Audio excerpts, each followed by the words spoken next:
Pada kesempatan kali ini saya ingin share bagaimana cara login ke web GUI untuk router IndiHome ya. Ini kita bahas masalah IndiHome ya. Kebetulan di sini router yang saya gunakan yaitu seri Jipun ONT ZHN F67L. Jika kebetulan routernya sama, silahkan ikuti video ini ya. Jika routernya beda, Anda juga bisa ikuti video ini. Yang terpenting yaitu Anda masih menggunakan IndiHome ya. Untuk login defaultnya untuk IndiHome sendiri ya, untuk kebetulan yang punya saya ya, yang untuk Jipun ONT yang F67L ini itu menggunakan admin dan Telkom SO 123. Jika ini ya, jika admin tidak bisa, berarti admin dan ini ya, yaitu ada dua login, yaitu ini ya, untuk full access dan mode terbatas atau mode full dan mode terbatas. Ini saya buat konten itu untuk sekedar menjawab pertanyaan dari saudara Winardo ya, yang saya tangkap, yaitu kenapa ketika saya memberikan tutorial masalah mengaktifkan untuk WiFi IndiHome yang di frekuensi 5 GHz itu apa UI-nya ataupun user interface-nya berbeda ya. Untuk cara loginnya Anda bisa menggunakan ponsel ataupun komputer ya. Untuk pengguna ponsel pastikan Anda sudah login, maksudnya sudah terhubung ke jaringan WiFi. Kalau Anda menggunakan laptop ataupun komputer itu tidak terpengaruh ya, karena kita akan menggunakan IP LAN langsung ya. Untuk defaultnya IP LAN jika belum diotak-atik yaitu menggunakan ini ya, 192.168.1.1. Ini untuk defaultnya ya, untuk yang seri ZHN ya. Yang kebetulan untuk di tempat saya itu tergantung dari teknisi IndiHome-nya ya, konfigurasi defaultnya kemana. Ini ada alternatif ya, ini bisa digunakan jika emang ini tidak ada yang bisa ya. Misalkan ini tidak ada yang bisa digunakan untuk login dan kebetulan Anda belum pernah sama sekali memodifikasi routernya, berarti ini ya 100% harusnya dari semua ini ada ya. Untuk semua pengguna IndiHome di seluruh Indonesia, baik yang perangkatnya sudah di-upgrade maupun belum di-upgrade, ini harusnya ada salah satunya. Tidak mungkin ya, ini sudah harus ada ya. Ini hanya untuk alternatif saja ya. Ini jika memang yang di atas ini tidak ada yang bisa ya. Oke, jadi kita langsung coba sambil praktekkan ya. Jika Anda menggunakan HP, pastikan terhubung ke WiFi. Untuk loginnya sama ya. Anda buka browser Chrome, akses di sini ya. Untuk akses halamannya di 192.168.1.1. Kebetulan di sini saya settingnya komputer, jadi kita sesuaikan saja. Kita ini ya, cara masuknya cukup mudah. Jika Anda menggunakan Windows 10 ya, ini klik saja di sini network setting, lalu di Ethernet juga terserah sih di mana, yang penting ada menu change adapternya saja. Nah, di sini sudah keluar ya. Jadi kita fokus di sini, kita coba lihat dulu. Oh ya, salah, sebentar ya. Ini saya masih terhubung ke Mikrotik. Oke, ini saya sudah masukkan, tetapi bentar. Oke, sudah teridentifikasi ya.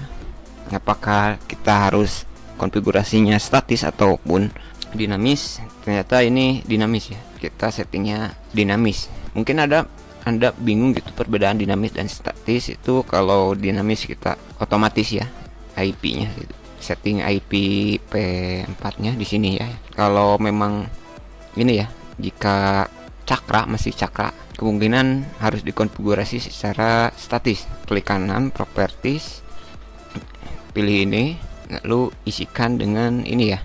Nah, ini contoh ya. Jika tidak ininya ya, tidak terhubung gitu, kemungkinan berarti konfigurasinya statis. Jadi cara mengisinya seperti ini ya. Sebenarnya saya ingin mempercepat, tapi kalau terlalu cepat malah jadi, kalau ini untuk mengantisipasi jika tidak login ya di IP LAN-nya,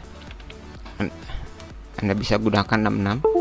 Nah, seperti ini ya. Tinggal oke ya, apply. Sehubung saya ini dinamisnya sudah terhubung, jadi tidak perlu mengotak-atik ya, kira-kira seperti itu. Oke, kita langsung login ya. Saya lupa lagi, sudah lama tidak buka. Harusnya masih ini sih, kita buka web GUI-nya. Oke, masih sama ya, berarti ini. Nah, di sini saya login salah satu ya. Sehubung yang punya saya sudah di ganti halaman loginnya. Untuk usernya sama ya, kalau saya hanya password ya. Semua router yang saya miliki itu baik untuk voucheran, untuk apapun itu, terutama untuk voucheran saya yang diganti itu hanya untuk passwordnya saya. Di sini kita coba login dulu dengan mode terbatas ya. Mode terbatas yaitu fitur, tidak semua fitur akan ditampilkan. Oke, ini perbedaannya ya. Jadi ini jika mungkin apa ya, jadi ada dua fitur ya.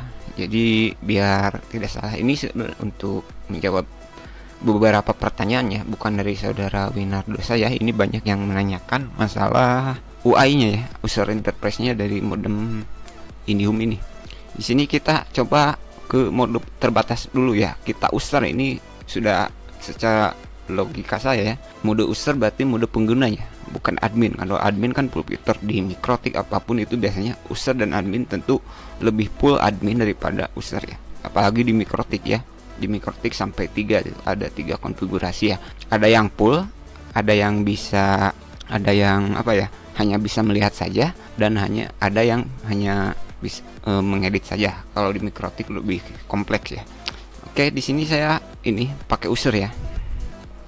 Kita langsung login. Kecil semua. Untuk sandinya bentar. Sandinya saya sudah ganti ya. Oke, ini kita, kalau Anda belum ganti berarti user dan user tinggal sesuaikan saja ya. Tetapi untuk username-nya saya user ya. Ini mode terbatas, kita login. Nah, jika apa ya? Bentar. Nah, ini mode terbatas ini dari menunya ya, banyak yang hidden. Nah, seperti ini ya. Banyak yang hidden di sini. Oh, saya mati. Untuk WiFi-nya saya memang matikan ya, karena memang saya untuk saya tidak mengaktifkan WiFi ya, karena WiFi mas semua saya konfigurasi di Mikrotik, jadi saya tidak mengaktifkan WiFi. Ini juga sama ya. Nanti saya akan jelaskan. Ada pertanyaan juga masalah whitelist ya. Itu bagaimana jika modem kita tidak sengaja kepencet whitelist, seperti apa ya? Jika kita kepencet whitelist ya, apalagi whitelistnya yang full fitur ya. Maksudnya yang whitelist WiFi dan LAN, ada yang whitelist khusus WiFi saja. Itu ada 2 ya di GTE ini. Jadi tapi kebanyakan rata-rata yang tidak sengaja ke whitelist itu di WiFi-nya ya. Mungkin nanti akan saya bahas. Jadi ini perbedaannya ya. Di menunya ini ya, nih di menunya ini cukup terlihat ya. Di menunya banyak yang berbeda. Jika kita ini di mana ya, sebentar kita cek ulang. Kan USB di internet, bentar, security DNS. Nah, ini di mode user ini saya jarang login di mode user ya. Nah, ini di WiFi, benar. Nah, ini untuk menjawab kasus yang terjadi ya, yang sudah saya bahas di video frekuensi 5 GHz. Di mode user ini untuk yang 5 GHz ini masih keluar ya sebenarnya. Kalau kita coba di mode user ini konfigurasinya masih keluar ya untuk 5 GHz. Nah, ini berarti saya tidak tahu ya. Yang mungkin pertanyaannya masalah user interface ya. Jadi UI-nya saja sebenarnya. Jadi tampilannya mungkin berbeda ya. Tapi di mode user untuk frekuensi 5 GHz ini masih bisa diaktifkan ya. Ini ada. Berarti udah fix ya. Di mode user untuk aktivasi frekuensi 5 GHz masih bisa ya untuk WiFi 5 GHz. Oke, kita logout. Kita langsung ke mode admin ya. Untuk mempersingkat waktu,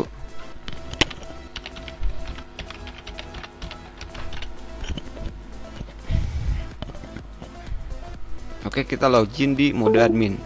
Kita di home ini masih sama ya, kalau nggak salah ya, masih sama. Untuk halaman depannya kita topologi. Ini berarti topologi masih sama.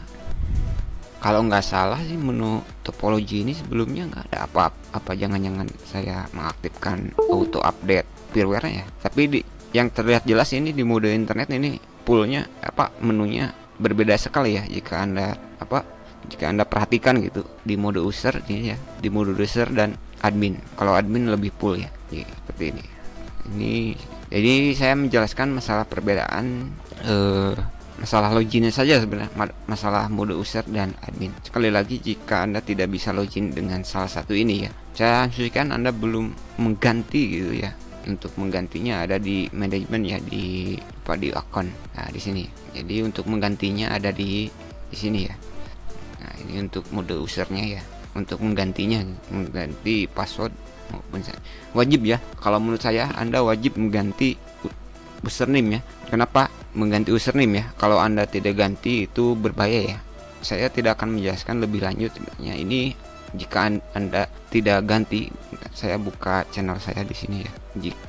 Jika Anda tidak ganti, ini nih. Jika Anda tidak ganti, nanti dikhawatirkan IP-nya bisa terakses secara publik. Jika Anda pernah menonton, bukan video mana ya? Saya lupa lagi sih. Yang mana ya? Oh, ini nih. Jika Anda tidak mengganti router Anda, ini bahaya. Ini jika Anda tonton video ini nih, pen testing ya. Ini jika Anda tidak ganti passwordnya, dikhawatirkan ada orang yang tahu gitu. Ini Anda bisa, nanti router Anda bisa dimasuki lewat jaringan internetnya. Kok bisa? Memang bisa jika kita seperti mengaktifkan UPnP. Banyak ya, sebenarnya sudah sering saya bahas ya, masalah fitur-fitur yang tidak boleh diaktifkan untuk saat ini ya. Contohnya cukup sederhana ya. Contohnya di mana ya? Aduh, bentar. Contohnya di sini ya. Misalkan di WPS ya. Jika Anda ini mengaktifkan ini, kalau masalah WPS tidak berhubungan dengan public IP sih. Ini hanya ke sekitar kita ya. Seperti ini ya. Untuk WPS saran saya lebih baik matikan ya untuk yang sekarang ini ya. Ini bahaya ya kalau aktif ya, kalau ada orang yang tahu caranya gitu. Jadi ini ya, ini sudah saya jelaskan ya, berhubungan dengan ini. Jika Anda tidak mengganti ini ya, yang akunnya ataupun user manajernya, seperti itu ya. Oke, mungkin hanya itu dulu apa yang bisa saya sampaikan, semoga bermanfaat. Jadi untuk loginnya sudah saya jelaskan. Jika ini mode terbatas dan ini mode full ya, jadi mode full akses ya, mode full fitur. Jadi jika salah satu ini masih tidak bisa, kemungkinan yang dari persentase ya, pasti ini ya, support dan the word your hand gitu. Ini supportnya S-nya pasti kan besar ya. Kalau kecil ini nggak bisa loginnya. Huruf besar kecilnya perhatikan untuk loginnya, karena beda huruf tidak akan bisa login. Jika ada yang ditanyakan seputar cara login modem IndiHome ini, silahkan langsung di bawah. Tetapi saya sudah jelaskan semua router IndiHome di seluruh Indonesia bisa menggunakan ini ya. Saya sudah menguji di beberapa router yang serinya berbeda ya. Ini sudah saya jelaskan ya. Untuk depol ini seperti yang saya tadi ini. Ini salah satu metode yang saya uji ya, yaitu ini masalahnya. Kok bisa? Padahal kan jaraknya jauh. Bisa, tentu bisa jika kita salah konfigurasi di router ya. Di sini saya sudah jelaskan secara lengkap ya untuk cara pengamanannya. Oke, itu dulu apa yang bisa saya sampaikan, semoga bermanfaat. Untuk loginnya sudah saya jelaskan. Jika Anda menggunakan HP, hubungan dulu dengan WiFi untuk aksesnya sama, yaitu akses IP ini. Jika Anda menggunakan komputer, Anda secara default ini sudah dinamis ya, ketika kabelan dihubungkan ke laptop gitu. Ini sudah dinamis. Jika tidak terhubung, Anda harus konfigurasi secara statis ya. Oke, itu dulu apa yang bisa saya sampaikan dan terima kasih.